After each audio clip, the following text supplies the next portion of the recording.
Assalamualaikum warahmatullahi wabarakatuh. Selamat datang kembali kawan di turnamen WR Chess Master 2023, di mana turnamen ini sudah berakhir dan dimenangkan oleh Levon Aronian kawan, setelah dia bermain di tiebreak melawan Gukesh dan Ian Nepomniachtchi. Setelah dalam klasemen normalnya kawan, para pemain ini mempunyai skor yang sama di babak atau sampai babak ke-9 kawan, dengan perolehan yang sama 5,5 poin. Karena di babak ke-9 tadi malam kawan, permainan antara Gukesh melawan Levon Aronian yang kebetulan dua pemimpin klasemen saling berhadapan dan bermain remis. Dan akhirnya Ian Nepomniachtchi mempunyai kesempatan bisa mengalahkan Vincent Keymer kawan. Dan akhirnya ketiga pemain Levon, Domaraju Gukesh dan Ian Nepomniachtchi berada di posisi teratas dengan poin yang sama 5,5 poin, yang memaksa tiga pemain ini berlanjut ke tiebreak kawan. Dalam permainan tiebreak menggunakan kontrol waktu 10 menit increment 3 detik kawan, di mana para pemain saling berhadapan satu sama lain bergantian buahnya kawan, dan sampai 3 game yang dimainkan oleh mereka bertiga, Levon memimpin skor dengan poin yang sempurna 3 poin kawan. Berikut inilah hasil-hasil permainan di tiebreak kawan, di mana pada pertandingan pertama Levon ini berhadapan dengan Gukesh, pegang putih, Levon menang kawan. Kemudian di game kedua Levon menghadapi Ian Nepo, menang lagi kawan saat pegang hitam. Dan pada game ketiga Gukesh berhadapan dengan Ian Nepo, Gukesh menang. Kemudian di game keempat giliran Levon lagi berhadapan dengan Gukesh. Kali ini Levon pegang hitam, menang lagi kawan. Dan sisa 2 game tidak berlanjut kawan, karena Levon sudah memetik 3 poin yang sudah tidak mungkin terkejar lagi oleh Gukesh ataupun Ian Nepo, karena dua pemain ini sudah dikalahkan oleh Levon di 3 game pertamanya kawan. Dan kita akan coba lihat permainannya Levon Aronian melawan Ian Nepomniachtchi saat Levon pegang hitam. Langsung kita ke papan permainan. Levon mendapatkan hadiah sebesar 40.000 US dollar. Kira-kira berapa kalau dirupiahkan kawan? Kalau sekarang kurs rupiah sekitar 14.000 sekian, mungkin sekitar 500-600 jutaan kawan. Dan langsung saja, di mana Ian Nepo di sini pegang putih mengawali dengan permainan English opening pion C4, kuda F6, di sini kuda C3, pion E5, kuda F3. Dan dilanjut dengan langkah utama oleh Levon, kuda C6 kawan. Mungkin kalian tertarik dengan variasi pion didorong maju seperti ini untuk mencoba ganggu kuda. Kuda akan ke petak G5 kawan. Dan tentu kalian melihat bahwa pion ini sudah sulit untuk dipertahankan lagi. Pada posisi ini kebanyakan hitam membalas dengan pion B5 kawan, untuk mengorbankan satu pion di sini agar tetap mempunyai pion di pusat. Kalau pion ini diambil oleh pion C kawan, maka posisi kontrol petak D5 sudah hilang, bisa diisi dengan pion D5. Seumpama diambil dengan kuda, pion B5 ini kawan, maka ada pion C6, kuda kembali, kemudian berlanjut dengan pion D5. Pion C pukul pion D5, pion C pukul pion D5. Sekali lagi hitam akan tetap mempertahankan pion pusatnya, dan dengan pengorbanan pion di sisi kiri tadi membuka jalur-jalur pengembangan bagi para perwiranya. Tentu ini adalah sebuah permainan gambit. Seperti biasa, permainan gambit mengorbankan satu pion untuk membuka jalur-jalur pengembangan yang lebih cepat atau untuk menguasai area-area tertentu. Dan tentu dengan permainan gambit akan mempunyai kesempatan lebih cepat untuk melakukan serangan. Seumpama dengan pion B5 tadi kawan, di posisi ini putih lebih memilih ambil pion pusat dengan langkah kuda ini ambil pion yang ada di peta E4. Apa jawaban hitam pada posisi ini kawan? Pertukaran kuda terlebih dahulu dilakukan oleh hitam di peta E4, dan mungkin berlanjut dengan pion B pukul pion C4 kawan. Dan mungkin di sini pion E3 bisa dilanjutkan, dan hitam bisa membalas dengan gajah ke petak E7. Pion D5 juga siap dimainkan untuk berkoordinasi dengan pion C. Masih apapun bisa terjadi dalam ide-ide pembukaan kawan. Di sini engine menilai ya kedua pemain masih baik-baik saja dalam tahap pembukaan. Oke, itulah kawan sedikit variasi di pembukaan permainan English Opening, variasi dua kuda dari kedua pemain tadi, kuda F6 dan kuda C3 tadi kawan. Di sini memilih jalur utama kuda C6 kawan, dan di sini pilihan utama bagi putih adalah pion G3 atau pion E3 kawan. Kalau memilih jalur utama berencana via Cento, di sini hitam akan memainkan pion D5 kawan, pion C pukul pion D5, kuda ambil balik, dan di sini gajah G2 berlanjut dengan langkah kuda mundur ke petak B6.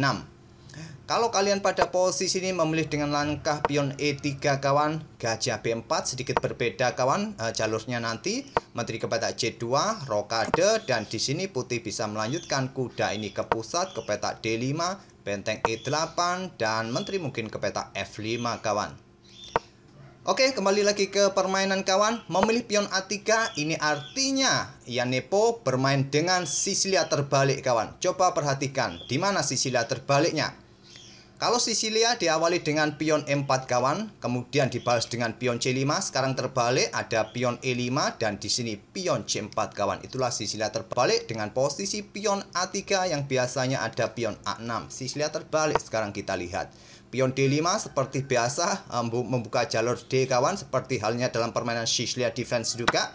Pion C pukul pion D5, kuda ambil balik pion D5, di sini menteri C2, dan seperti yang kalian lihat, seperti dalam permainan variasikan atau variasi Taimanov di sini kawan, kuda pukul kuda C3 diambil balik menggunakan pion B. Kalian tadi bisa ambil balik menggunakan menteri, ambil pion menggunakan pion D kawan. Di sini bertujuan agar mempunyai lajur B yang bisa dimanfaatkan oleh benteng. Gajah mempunyai ruang kosong langsung di petak B2, bisa ditempati nanti di diagonal gelap panjang, dan gajah D6 lanjut levon. Pion E3 membuka akses gajah untuk segera berkembang kawan. Di sini rokade, pion D4 sekarang menantang pertukaran petak pusat, ditolak levon dengan gajah G4 dan gajah D3 melanjutkan pengembangan, incar petak H7 melepaskan kuda di petak F3 kawan. Tadi ada pilihan lain juga dengan benteng B1 yang ditawarkan oleh Stockfish, kemungkinan akan dibalas dengan langkah benteng B2 dan gajah E2 melindungi kuda di sini.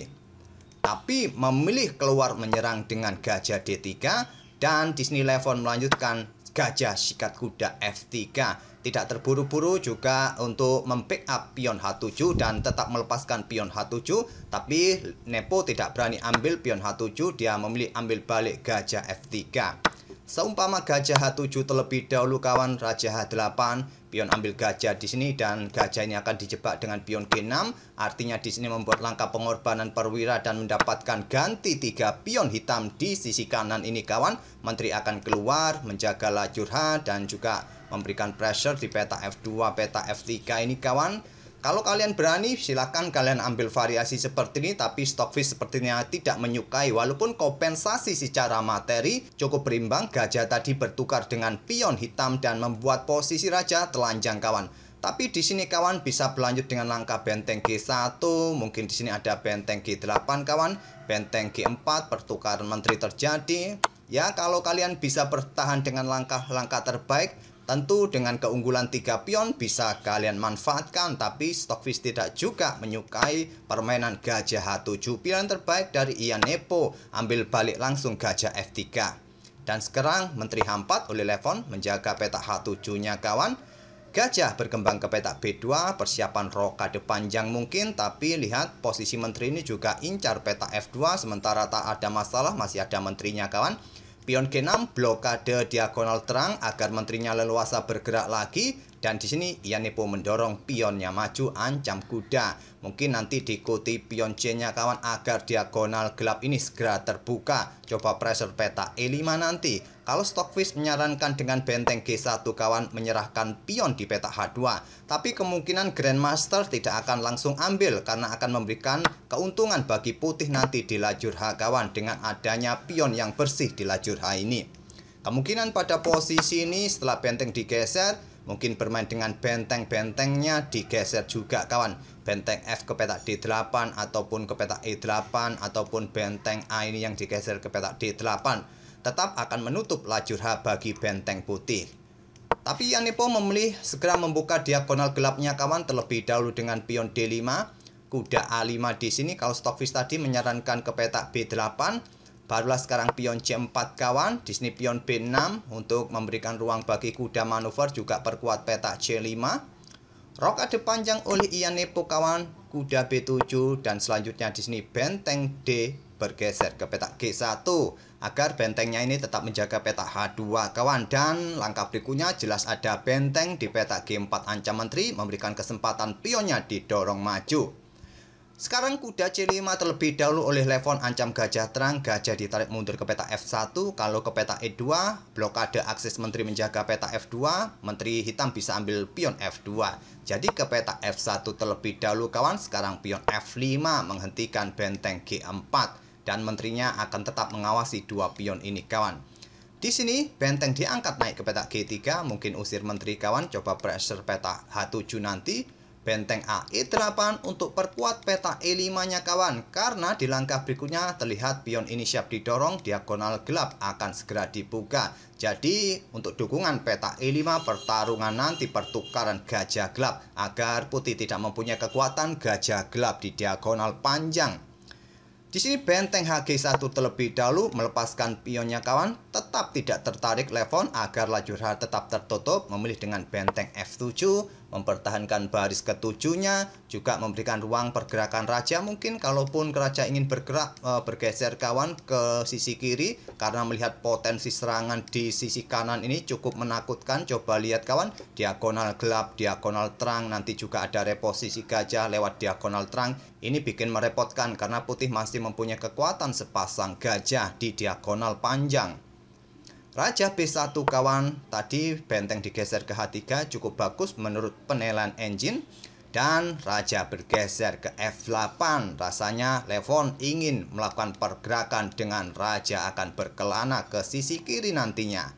Benteng H3, menteri ke peta F6. Kalau bergerak ke sini tadi terblokade langkah raja jika ingin bergerak lagi kawan. Di sini gajah E2 dan selanjutnya raja hitam mulai bergerak lagi ke E7.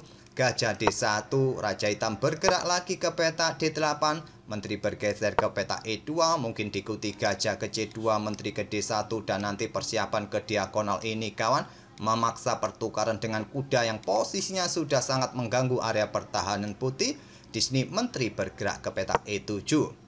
Gajah C2 lanjut ia nepo. Raja bergeser lagi kawan mencari tempat yang nyaman. Dan sekarang posisi raja sudah terlihat sangat nyaman dengan konstruksi pionnya yang sangat solid di sisi kiri. Tinggal bagaimana Levon mulai menyerang dengan para perwiranya.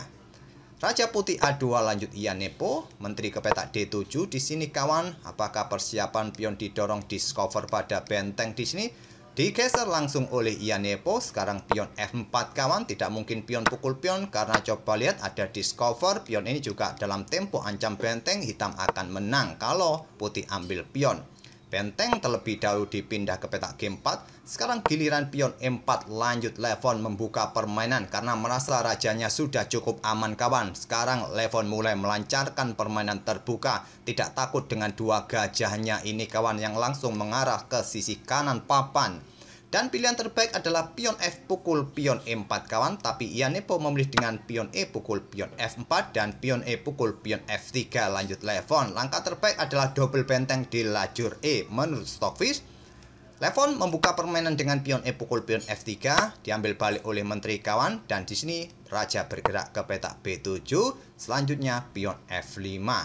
Gajah mundur ke peta C1 kawan, merupakan pilihan dari Stockfish tapi memilih untuk mengorbankan pionnya di sini kawan.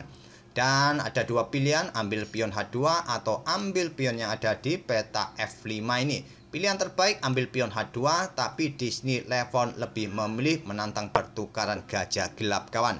Dan sebaiknya langsung diterima pada posisi ini kawan. Setelah gajah pukul gajah diambil balik oleh benteng, bisa bermain dengan langkah benteng F4 untuk perkuat peta F5. Tapi memilih dengan langkah pion D6 terlebih dahulu, lanjut ia nepo, discover check. Blokade dengan pion C6 dan barulah gajah pukul gajah diambil balik oleh benteng. Di sini benteng D1 pertahankan pionnya. Dan Levon melanjutkan pion G pukul pion F5 menerima pengorbanan dan jumlah pion kembali setara kawan. Benteng G8 lanjut ia nepo, langkah kesalahan kawan. Langkah terbaiknya adalah benteng F4 di sini. Karena setelah benteng G8 yang dipilih oleh ia nepo kawan, Levon melangkah menteri ke peta E6. Dia menyadari bahwa potensi kehilangan pion dan ada potensi discover di langkah berikutnya. Pion ini juga berpotensi jatuh. Di sini ia nepo mulai geleng-geleng kawan dan berpikir kurang lebih 1 menit memilih menterinya mempertahankan pion di peta C4, menteri C3. Lanjut ia nepo. Benteng bergeser ke D7, ingin hancurkan pion di sini dengan discover pada benteng di petak G8 kawan.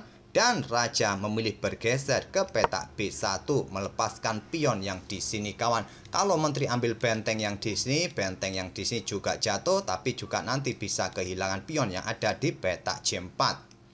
Dan di sini kawan, benteng ambil pion ini merupakan salah satu pilihan tapi bukan terkuat, atau bermain dengan pion F4 juga salah satu pilihan, tapi memilih dengan langkah kuda ke petak E4, pilihan terkuat kawan oleh Levon Aronian. Tentu saja jika menteri ambil benteng yang di sini, maka menteri juga bisa mendapatkan benteng yang di sini, menteri mendapatkan pion yang di sini, dan putih juga mendapatkan pion yang di sini. Sedikit demi sedikit putih akan keluar dari tekanan dan jumlah pion masih cukup setara kawan. Dan posisi benteng juga masih dalam tekanan, harus menjaga pion di sini kawan. Mungkin di sini menteri akan bergerak ke petak J3 oleh hitam. Memilih dengan langkah kuda ke petak E4, ancam menteri dan disikat oleh gajah, diambil balik menggunakan benteng, tidak kawan, menggunakan pion, pilihan terbaik. Seumpama menggunakan benteng dengan potensi ambil pion yang di sini dengan menteri kawan, maka ada benteng G7 kawan, putih akan keluar menyerang. Dan pion ini bisa merepotkan ke depannya kawan. Oke, kembali lagi ke langkah aslinya, pilihan terbaik memukulnya menggunakan pion, dan di sini menteri D4 untuk tetap menjaga pionnya, bukan pilihan terkuat juga. Kalau Stockfish menyarankan ke petak G3 kawan. Kalau di sini benteng pukul pion ini kawan, bisa berlanjut dengan benteng G7 skak. Berlanjut seperti ini, baku hantamnya kawan. Dan memang permainan masih cukup didominasi oleh hitam pada posisi ini, tapi paling tidak akan membuat ruwet posisi putih. Menteri D4 pilihan Iannepo. Dan di sini benteng dihajar oleh menteri hitam, benteng hitam juga dihajar oleh menteri putih kawan. Menteri ambil pionnya ada di petak J4. Sekarang cukup berbeda kawan, posisi pion masih cukup aman dengan keberadaan menteri untuk menjaga pion ini. Dan di sini menteri bergeser ke petak G3 untuk menjaga baris ketiganya kawan dari potensi ancaman menteri hitam. Menteri hitam mundur kembali ke petak E6 juga untuk menghindari ancaman dari menteri terhadap bentengnya di sini kawan. Dan raja putih bergerak ke B2 menjaga dua petak pentingnya di baris ketiga. Pion C5 untuk memberikan ruang bagi pergerakan raja mungkin. Dan di sini menteri bergeser ke petak F4. Benteng bergeser ke F7, langkah kesalahan dari Levon. Kalau Stockfish tadi menyarankan membuka ruang sebanyak mungkin atau menguasai ruang sebanyak mungkin dengan pion A5 kawan di sisi kiri. Tapi memilih dengan benteng F7, dan sekarang coba kalian lihat kontrol waktu Iannepo hanya tersisa beberapa detik kawan. Di sini pilihan terbaiknya adalah mendorong pion kawan, mengorbankan menteri di sini. Kalau diambil oleh benteng, pion ini dipromosikan kawan, tapi promosinya dengan kuda. Menteri hitam juga tewas di langkah berikutnya. Permainan mungkin akan seimbang kawan. Mungkin raja ini bergerak ke petak A6, kuda ambil menteri, dan di sini benteng ambil pion dengan tempo skak kawan. Ya, dengan jumlah pion dan benteng plus kuda kemungkinan bisa remis kawan. Apalagi hitam masih mempunyai banyak pion di sini. Kadang juga hitam mungkin bisa menang. Kadang kuda ini tidak bisa mengawal pion. Apalagi dalam posisi pion yang koneksinya sangat bagus, kadang kuda juga akan kerepotan menjaga pion-pion kawan. Tapi memilih dengan menterinya ke petak E3, sayangnya Levon pada posisi ini kawan tidak bisa memanfaatkan langkah benteng ke F3 dengan menterinya berada di petak B3 nanti menyerang kawan. Tapi memilih dengan raja ke petak C6. Coba kita simulasikan lagi ke petak F3 benteng ini. Banyak sekali variasi yang admin tunjukkan, memang banyak opsi yang kita lihat kawan. Kalau sekedar kita melihat permainannya tanpa tahu apa maksud yang ingin dicapai oleh para pemain, ya kalian bisa otak-atik di lichess ataupun di chess.com live gamenya kawan. Oke, kembali lagi ke otak-atiknya kawan. Di sini benteng F3, menteri mungkin ke petak E2, di sini menteri akan meluncur ke petak B3 kawan. Dan mungkin raja bergerak ke sini terserah, nanti pion ini akan tetap jatuh juga. Dan jumlah pion nanti akan tetap unggul hitam kawan. Jika dilanjutkan nanti akan berlanjut seperti langkah pertukaran perwira. Dan coba lihat, hitam akan menang dengan jumlah pion yang masih cukup masif, cukup banyak. Raja C6 pilihan Levon, bukan benteng ke petak F3 tadi. Raja mundur ke petak B1, kalau Stockfish menyarankan bergeser ke petak E2 menterinya agar terhindar dari potensi benteng F3 kawan. tapi raja mundur ke B1, dan di sini raja bergerak ke petak D7 merupakan pilihan terbaik untuk blokade laju pion, dan nanti bisa bergerak dengan menteri serta bentengnya. Soal pion ini masih bisa dipertahankan oleh rajanya, tapi memilih bentengnya yang bergerak ke petak D7. Di sini kawan, pion F3 merupakan pilihan terbaik untuk mengadu pion. Jelas tidak akan berani diambil oleh hitam kawan, nanti menterinya jatuh. Tapi memilih menteri ke petak F4, membiarkan menteri hitam mulai menusuk ke petak B3. Di posisi ini Iyane Boniaji menyerah. Posisi skak dengan ancaman pada benteng, tentu raja akan bergeser pertahankan benteng. Pion ini akan jatuh kawan. Dan ada skak lagi di sini. Mungkin di sini raja bergerak ke petak A2, menteri akan ke petak A4 skak lagi kawan. Apakah raja ini bergerak mundur lagi ke petak J1 tetap mempertahankan benteng? Menteri akan bergerak melakukan skak lagi kawan, akan memaksa raja ini bergerak kawan ke lajur B. Tidak akan berani bergerak ke lajur D kawan, karena pion ini akan jatuh, tempo skak juga akan diadu nanti bentengnya, dan hitam akan tetap menang kawan. Bergerak ke lajur B akan diikuti dengan benteng F7 kawan. Dan coba lihat kawan, nanti menteri pion ini akan terancam, menteri mungkin akan ke petak E3, benteng akan mengikutinya ke petak F3 kawan, dan posisi benteng akan aktif juga membantu menteri di sini.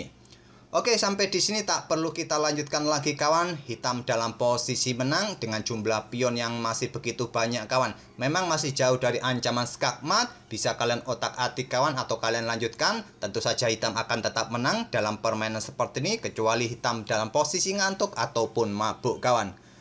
Oke, selamat buat Levon Aurelian dan para fansnya yang berhasil menjuarai WR Chess Master 2023. Dan kita akan bertemu di video-video berikutnya. Kita menunggu turnamen-turnamen berikutnya. Masih ada turnamen Bundesliga juga yang bisa kita cari game yang menarik untuk bisa kita ulas. Atau permainan Iren juga kawan, di babak ke-7 kemarin bisa juga kita ulas.